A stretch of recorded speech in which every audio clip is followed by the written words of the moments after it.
What's going on, everybody? Welcome to another brand new installment of Renegades Reviews, exclusively here as always on the Casa D18 Studios channel.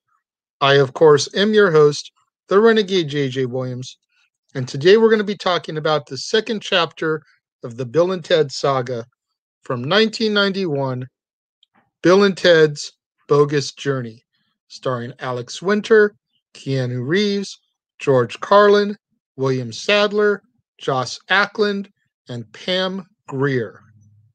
What's going on, everybody? Thank you for joining me today once again for another brand new installment of Renegades Reviews, exclusively here as always on the Casa D18 Studios channel. I appreciate you guys tuning in for me each and every day. And we're right here in the middle of our final trilogy for the month, the Bill and Ted saga, Bill and Ted's Bogus Journey. And let's get down to it here, shall we? It's been 3 years since our last excellent adventure.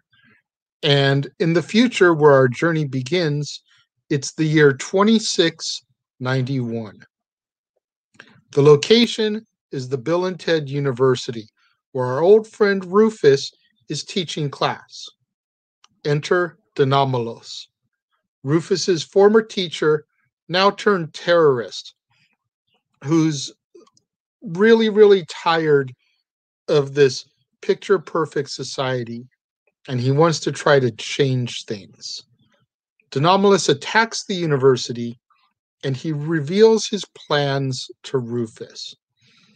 Denomalos wants to alter history by sending evil robot versions of Bill and Ted back to modern-day San Dimas in order to kill the two friends and thus prevent them from winning the Battle of the Bands. This is the next major time point in the Bill and Ted history, and Denomalos feels that by altering it, he'll change the world that him and Rufus know.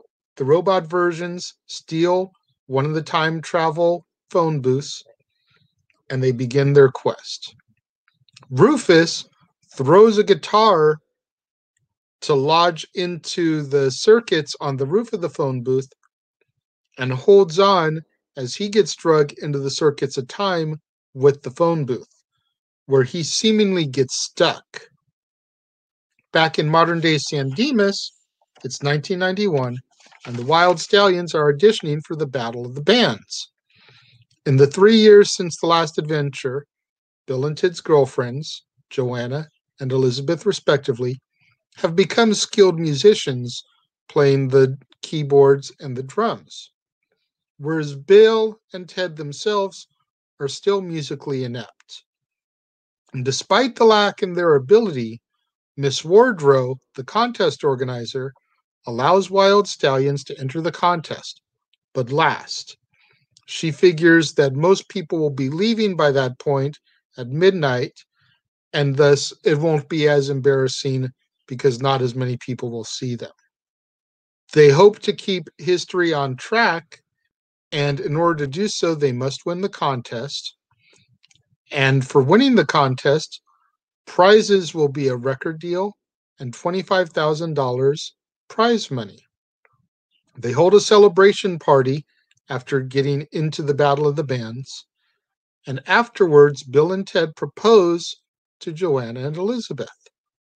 Shortly thereafter, the evil robots show up and convince Bill and Ted to come with them. Now, having just had a similar occurrence prior to their last adventure, they go ahead and go with them. However, Ted has a really bad gut feeling about this one. And it ends up that Ted is right.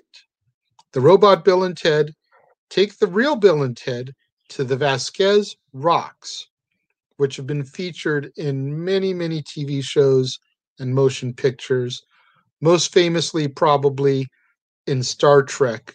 And as a matter of fact, just prior to the evil robot Bill and Ted showing up, they're watching an episode of Star Trek with Captain Kirk walking on the Vasquez Rocks. So the robots take them to the Vasquez Rocks, like I said, and they proceed to kill our heroes by throwing them over a cliff. The robots then assume the identities of the real Bill and Ted and proceed to start sabotaging their music career and their relationships. Upon their arrival into the afterlife, Bill and Ted are greeted by the Grim Reaper himself, Death. And they ask him to send them back. They try to explain their situation, that we need to save the princesses from these evil robots. And Death tells them that if they want a chance to go back, they may challenge him to a game. However, nobody has ever defeated Death when it comes to the challenge. Knowing they've got to get out of that predicament and figure out a way back, they give Death a wedgie and they run off as Death tries to compose himself afterwards. They try to contact the police by having Ted possess his father, Captain Logan, in order to tell the police officers the message about how they've been killed. They need to protect the princesses. None of the police officers believe them. So then they go to a seance that's being held by Ted's stepmother, Missy, and they try to use their spirits to infiltrate the seance and get the message out. But Missy feels like they're dark demons that have entered the world. So she recites a chant along with her other fellow friends during the seance, and they end up sending Bill and Ted directly to hell. Once they arrive in hell, the duo are absolutely tormented by Satan. First together and then separate, they experience pieces of their lives that went wrong and that caused them turmoil and fear, thus creating essentially their own personal hells. The duo realizes that the only way they can get out is to attempt to challenge Death to the game and beat him. So they issue the challenge, and Death shows up, and they begin to play their game. They play Battleship, Clue, and even Electric Football, with Bill and Ted winning every time and Death demanding another challenge, another game, because he's never been defeated. Finally, when Bill and Ted defeat Death in Twister, Death admits his defeat and places himself at the command of Bill and Ted. Bill and Ted realize that they need the assistance of the smartest person in the universe. So Bill and Ted have Death escort them to heaven, where they end up asking God for assistance. God then points them to an alien duo named Station. And Bill and Ted ask Station to come with them to Earth and help defeat the evil robot versions of themselves by creating good and benevolent robot versions of themselves. Station agrees, and the quintet return to Earth. They go to a builder's emporium, which was a very popular hardware store back in the days, and they obtain the necessary supplies for Station to create the good robots. Meanwhile, evil Bill and Ted kidnap the girls and tie them up above the Battle of the Band stage, looking to kill them for the grand finale of their act that evening. Bill and Ted arrive at the Battle of the Bands just as the evil robot versions are about to take the stage. The benevolent good robots easily defeat the evil adversaries, and Joanna and Elizabeth are lowered to the floor by Station before their rope could break. Denomalos then arrives, ready to kill Bill and Ted himself, and overrides the broadcast signal so that what was a local broadcast is now being shown globally, worldwide. So everybody in the world is now going to see the demise of Bill and Ted. Much like the jailbreak in the past movie, Bill and Ted realize that they can defeat the Anomalos by using the time travel machine afterwards to set up everything they're going to need right now. So a little game of cat and mouse ensues where Bill and Ted set up stuff to capture Denomalos, but then Denomalos attempts to do the same thing, which catches Bill and Ted off guard at first until Bill and Ted remind Denomalos that only the victor is going to be able to go back in time and set up what they need for right now. And that's Bill and Ted. Death gives Denomalos a wedgie, and Ted's father, Captain Logan, comes in and makes the arrest. With Denomalos arrested and the evil robots destroyed by the good robots, Bill and Ted now just need to win the contest. However, they realize that they still can't play their instruments. They're still horrible. So they use the time machine, disappear, and immediately reappear. And we're told that they've been gone for 16 months, getting intense training on their instruments, minus a 2-week honeymoon after getting married to their princesses, Joanna and Elizabeth. They introduce us to little Bill and little Ted, their children, and then Wild Stallions takes the stage to give their history-making performance. Death and Station are part of the performance as well.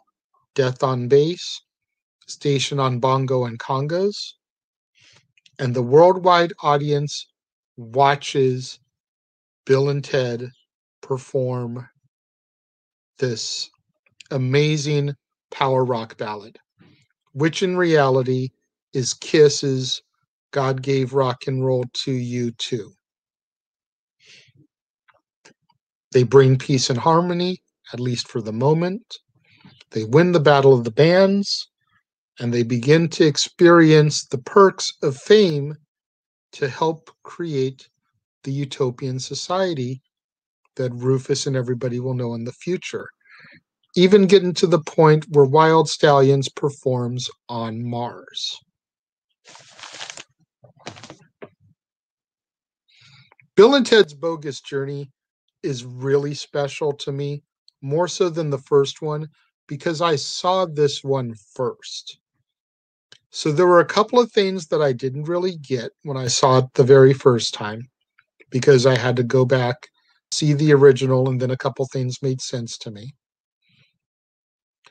But I have always enjoyed this one just a smidge more because of the fact that it held so near and dear to my heart because it was the first one I saw.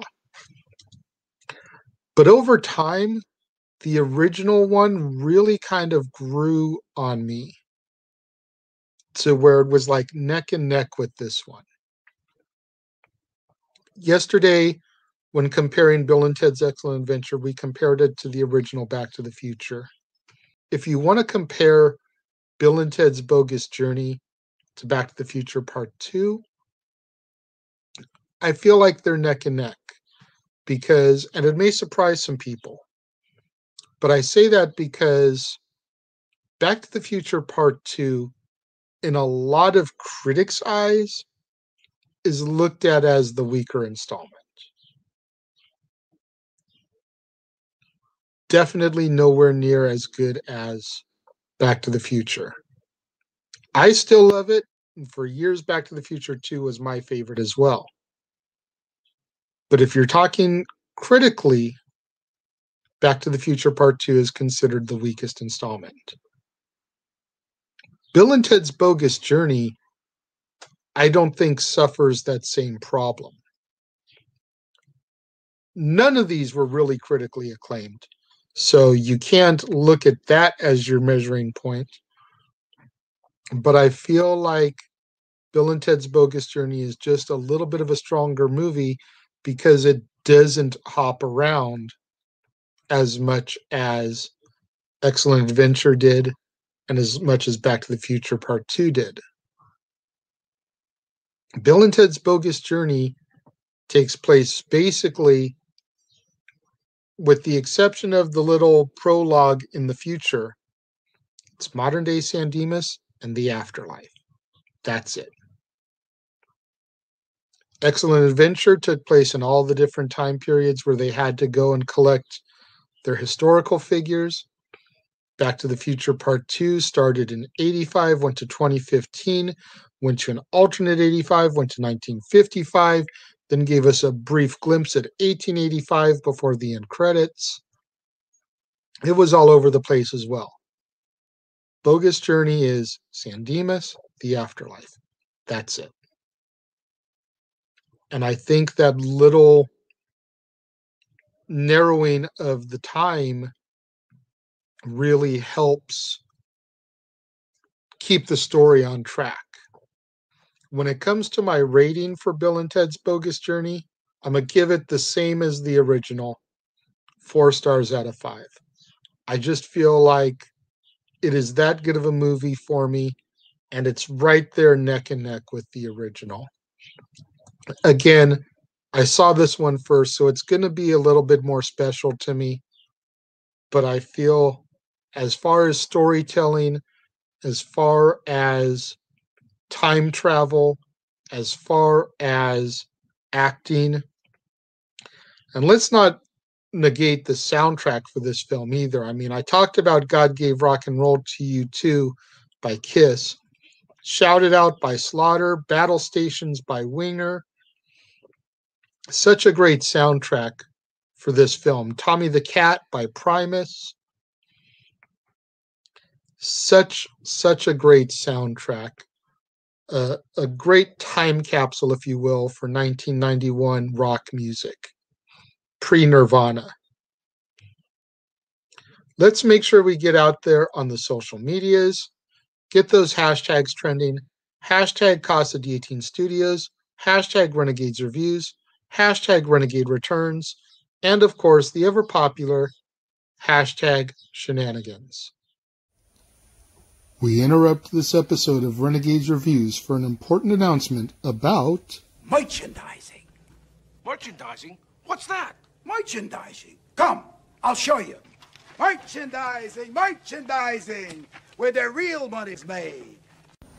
Make sure you go over to teespring.com/stores/Jeff Meacham Network for all the t-shirts you see here from the West Coast professor, Jeff Meacham himself. You can get shirts for the Jeff Meacham Network, Talk Wrestling, as well as the red and gold Meachamania shirts. And while you're there, don't forget to get your shirts of the Casa D18 Studios Brotherhood, the Dads on Wrestling shirt, the Renegade JJ Williams, Statboy Sports Bar, and the hashtag StatBoyApproved shirt. Make sure you go over to teespring.com/stores/Jeff Meacham Network and score your shirts today. Don't forget to do what that commercial just told you. Get out there, go to teespring.com/stores/Jeff Meacham Network. Get you all your official merchandise of the Casa D18 Studios Brotherhood. Get you your Statboy Approved t-shirt, Statboy Sports Bar, Dad's Not Always on Wrestling, the Renegade JJ Williams. Get you your t-shirts for the Jeff Meacham Network. There are 3 different designs for the Jeff Meacham Network logo. Meachamania, Talk Wrestling, and so much more. Tomorrow, back here, exclusively on the Casa D18 Studios channel, when I bring you yet another brand new installment of Renegades Reviews. Make sure to tune in as we close the book on trilogies with the final chapter of the Bill and Ted saga, 2020's Bill and Ted Face the Music, starring Alex Winter, Keanu Reeves, William Sadler, Kristen Shaw, Samara Weaving, Bridget Lundy Payne, and a brief appearance by George Carlin. You're not going to want to miss that tomorrow, right back here on Renegades Reviews, exclusively, as always, on the Casa D18 Studios channel. For all my fans that have been watching the premiere, commenting along over here. Thank you very much. I greatly appreciate it. To all my fans that watch it on demand, leaving your comments down here for me. Once again, thank you. Much appreciated. I appreciate each and every one of my loyal viewers. I thank you guys for watching, and I will see you guys next time.